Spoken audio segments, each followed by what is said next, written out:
السلام علیکم friends, haunted destination میں آپ سب کو ویلکم کہتا ہوں۔ مجھے امید ہے کہ آپ جہاں ہوں گے خوش ہوں گے، خیریت سے ہوں گے۔ فرینڈز، جیسا کہ آپ جانتے ہیں کہ دنیا میں ہر چیز ایک اثر رکھتی ہے، ایک اپنی اہمیت رکھتی ہے، جیسے انسان، جانور، پرندے، پھول، پودے، پانی، ہر چیز کی اپنی ایک حیثیت ہے۔ اسی طرح بے جان چیزوں کی بھی اپنی ایک حیثیت ہوتی ہے۔ دکھنے میں تو بظاہر وہ بے جان چیزیں ہوتی ہیں، مگر ان کی اپنی ایک حیثیت ضرور ہوتی ہے۔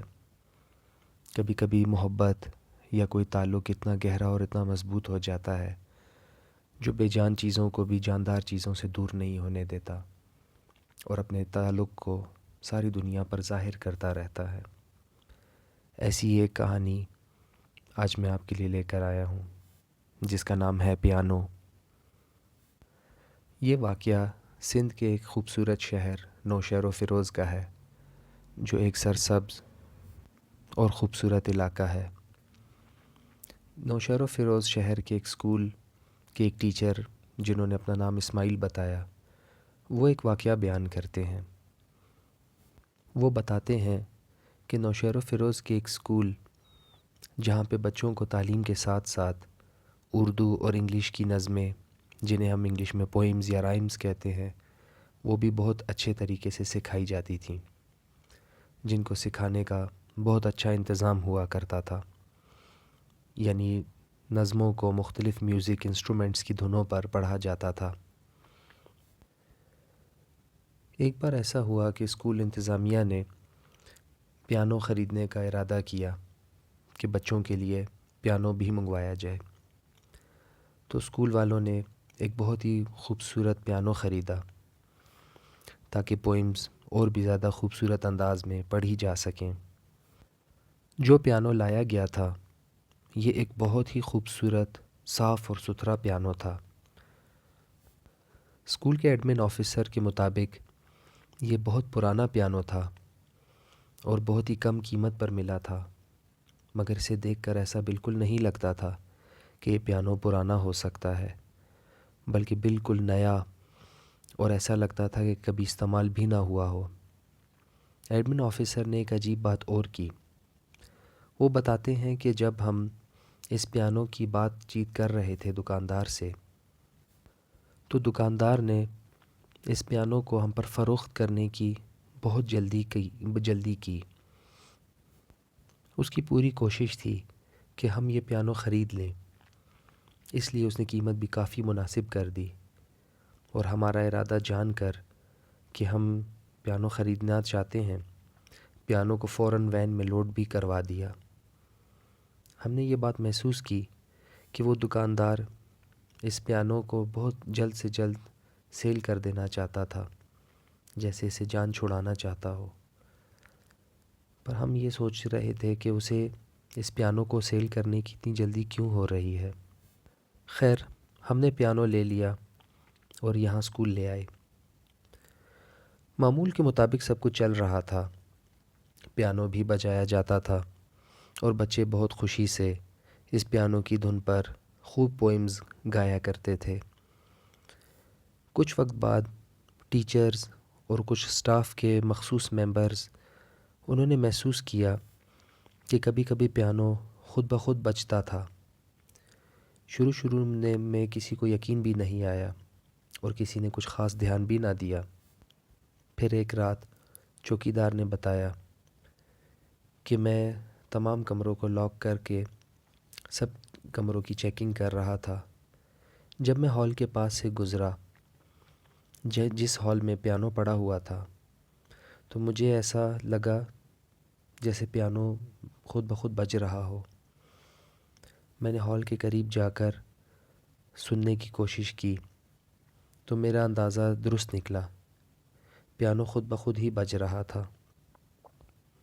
پتہ نہیں کیوں رات کے وقت میری ہمت بھی نہ ہوئی کہ اس وقت کون ہو سکتا ہے جو پیانو بجائے گا۔ میں نے ہال کو کھولنا مناسب نہ سمجھا، کیونکہ میں ہمت نہیں کر پا رہا تھا۔ جب میں ہال سے آگے بھی چلا گیا تب بھی مجھے اچھی طرح محسوس ہو رہا تھا اور میں واضح طور پہ سن سکتا تھا کہ پیانو بج رہا ہے اور پیانو بجنے کی آواز آتی جا رہی ہے اور اس کی دھن بہت ہی مختلف تھی جو میں نے پہلے کبھی نہیں سنی تھی. یعنی بچے جن پوئمز پر جو پوئمز گایا کرتے تھے پیانو کی دھن پر، یہ دھن اس سے بہت مختلف تھی. میں نے یہ بات کسی کو نہیں بتائی. پھر مجھے فکر بھی ہونے لگی اور کچھ ڈر بھی لگنے لگا. میں ہال میں اکیلے جانے سے ڈرنے لگا. پھر ایک بار ایک ٹیچر جنہوں نے مجھے بہت اچھا دوست سمجھا تھا، انہوں نے مجھے بلایا. وہ ٹیچر بہت محنتی، قابل اور سمجھدار انسان تھے اور اکثر اسکول خالی ہو جانے کے بعد بھی اپنا کام کرتے رہتے تھے. انہوں نے مجھے بلایا اور اپنے ساتھ بیٹھنے کو کہا. کچھ رسمی گپ شپ کے بعد انہوں نے کہا کہ تم تو یہاں رات بھی گزارتے ہو، کیا تمہیں کچھ عجیب محسوس ہوا ہے یا تم کبھی ڈرے ہو یہاں پہ؟ ان کی بات سنتے ہی میں سمجھ گیا اور مجھے یہ لگا کہ میرا شک صحیح ہے. وہ یہ کہ انہوں نے بھی ضرور کچھ محسوس کیا ہے اور یہ پیانو کی ہی بات کریں گے. میں نے ٹیچر کی طرف دیکھا جو غور سے میری طرف ہی دیکھ رہے تھے اور میرے جواب کا بے چینی سے انتظار کر رہے تھے. میں نے کہا، جی ہاں سر، وہ سب میں نے بھی سنا ہے جو آپ نے سنا ہے. تو ٹیچر فوراً بولے، تو تم نے بھی پیانو کو خود بخود بجتے ہوئے سنا ہے؟ پھر ہم دونوں ہی سوچنے لگے کہ یہ سب کچھ کیسے ہو رہا ہے اور کون ہے جو پیانو کو بجاتا ہے اور نظر بھی نہیں آتا.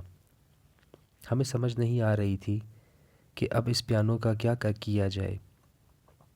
ہم وقتی طور پر تو اس معاملے کے بارے میں بات کر رہے تھے، لیکن پھر بات ہم نے چھوڑ دی اس بارے میں. کچھ دنوں بعد کلاس 1 کے بچوں کی رائمز کلاس تھی. سارے بچے ٹائم ٹیبل کے مطابق ہال میں پہنچ گئے. پیانو ٹیچر اس دن نہیں آئے تھے، لیکن کچھ دیر بعد ہی ہال میں سے پیانو بجنے اور بچوں کے رائمز پڑھنے کی آوازیں آنے لگیں. کسی نے کچھ خاص دھیان نہیں دیا، سب کچھ معمول کے مطابق ہی چلتا رہا. پھر رائمز کا پیریڈ ختم ہوتے ہی بچے بہت خوش واپس آ رہے تھے. تو وائس پرنسپل نے بچوں سے آج کی کلاس کا پوچھا تو بچوں نے بتایا کہ نئے میوزک ٹیچر بہت ہی اچھے ہیں اور بہت ہی اچھا پیانو بجاتے ہیں اور ہمیں بہت مزہ بھی آیا. یہ سن کر وائس پرنسپل بہت حیران ہوئے اور پوچھا کہ بچوں، نئے سر کون ہیں اور کب آئے ہیں؟ تو بچوں نے بتایا کہ سر وہ ہال میں ہی ہیں. تو وائس پرنسپل فوراً ہال کی طرف گئے اور جا کر دیکھا پر وہاں کوئی نہیں تھا. پھر وہ پرنسپل کے پاس گئے اور پوچھا کہ نئے میوزک ٹیچر کب آئے ہیں اور مجھے کیوں پتہ نہیں چلا ان کے آنے کا. تو پرنسپل نے کہا کہ کون نئے میوزک ٹیچر؟ کوئی نئے میوزک ٹیچر نہیں آئے، بلکہ جو میوزک ٹیچر ہمارے پاس ہیں آج وہ آئے ہی نہیں ہیں اور ان کی اپلیکیشن میرے پاس موجود ہے. تو دونوں پریشان ہو گئے اور ایک بار پھر کلاس 1 کے بچوں سے پوچھا گیا تو انہوں نے بتایا، انہوں نے وہی سب کہا جو انہوں نے وائس پرنسپل سے بتایا تھا. پھر ان سے وہ میوزک ٹیچر ان کا حلیہ پوچھا گیا کہ بچوں وہ دیکھنے میں کس طرح کے ہیں، کون ہیں، کیسے ہیں. تو انہوں نے بتایا کہ وہ بڑی سی ایج کے ہیں، کلین شیو، سانولا کمپلیکشن، پینٹ کوٹ پہنتے ہیں، گلے میں اسکارف ہوتا ہے، کافی اسٹائلش سے ہیں، بہت ہی اچھے ہیں، مگر بولتے نہیں ہیں، صرف ہمارے ساتھ رائمز گاتے ہیں. یہ سب سن کر اسکول کی ایڈمنسٹریشن میں کچھ خوف سا پھیل گیا. پیانو کے بارے میں شک یقین میں بدل گیا کہ ضرور پیانو کے ساتھ کوئی مسئلہ یا کوئی معاملہ ضرور ہے.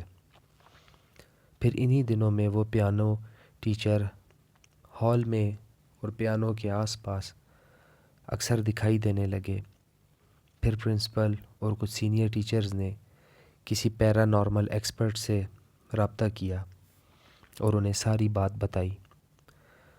تو انہوں نے بتایا کہ اس مسئلے کا حل یہ ہے کہ اس پیانو کو نہ تو توڑا جائے اور نہ ہی جلایا جائے، کیونکہ ایسا کرنے سے بہت خطرناک نقصان ہو سکتا ہے۔ میری نالج کے مطابق اس پیانو کو صرف دفن کرنا ہی بہتر ہے۔ ایسا کرنے سے خطرہ بھی نہیں ہوگا اور یہ مسئلہ بھی حل ہو جائے گا۔ پھر اس پیانو کے ساتھ جو مسئلہ ہے اور وہ کون ہے جو اس کو بجاتا ہے اور اسے پرانا اور خراب نہیں ہونے دیتا، اس بارے میں پوچھا تو پیرانارمل ایکسپرٹ نے یہ بتایا کہ میں صرف آپ لوگوں کو یہ بتا سکتی ہوں کہ یہ بہت پرانا حادثہ ہے، اس کے بارے میں زیادہ سوال نہ کریں تو بہتر ہوگا۔ میں اپنی پاور سے اتنا کر سکتی ہوں کہ آپ لوگ حفاظت کے ساتھ اس پیانو کو کسی دور علاقے میں دفنا سکیں۔ پھر اس پیانو کو مورے والی نہر، جو ایک مشہور اور بہت بڑی نہر ہے، اس کے آس پاس دفنا دیا گیا۔ لیکن اس کے بعد بھی ایک عجیب بات اور ہوئی۔ اس نہر میں مچھلیاں پکڑنے کے لیے جو مچھیرے آتے ہیں اور جو کچھ دنوں کا کیمپ وہاں لگاتے ہیں، انہوں نے بتایا کہ ہم جب رات کے وقت یہاں پہ جال لگاتے ہیں تو ہمیں دور سے پیانو بجنے کی آواز آتی ہے، لیکن ہم اس پر زیادہ دھیان نہیں دیتے، بس ہم اس کی آواز کو دور سے سن سکتے ہیں اور بہت خوبصورت قسم کی دھن سنائی دیتی رہتی ہے ہمیں، اور ہم نے کبھی نہ کچھ دیکھا نہ محسوس کیا۔ پتہ نہیں کون یہ پیانو بجاتا ہوگا، وہ کون ہوگا، اس کے ساتھ کیا معاملہ ہوا، کیا مسئلہ پیش آیا، یہ بات پتہ نہ چل سکی۔ پیرانارمل ایکسپرٹ شاید یہ جان گئی تھیں کہ یہ معاملہ کیا ہے، مگر ان کے علم نے اور ان کی پاورز نے ان کو ایسا بتانے اور ایسا کرنے سے روکا ہوگا۔ یقیناً اس میں کوئی بہتری ہی ہوگی، کیونکہ پیرانارمل ایکسپرٹس جو ہوتے ہیں وہ صرف بہتر چیزوں کو ہی فوکس کرتے ہیں جس میں نقصان نہ ہو، ان کا اپنا بھی اور دوسروں کا بھی۔ اس لیے وہ اس حد تک لمیٹڈ رہتے ہیں کہ ہر طرح کے نقصان سے بچا جا سکے۔ تو فرینڈز، یہ تھی آج کی ہماری کہانی۔ امید کرتا ہوں کہ آپ سب کو پسند آئے گی، اور چینل کو لائک کرنا، سبسکرائب کرنا اور اپنے فرینڈز کولیگ سے شیئر کرنا نہ بھولیے گا، کیونکہ آگے اور بھی انشاءاللہ ریئل اور سچے واقعات لے کر آپ کی خدمت میں پیش ہوں گا۔ تب تک کے لیے تھینک یو، گڈ بائے، اللہ حافظ۔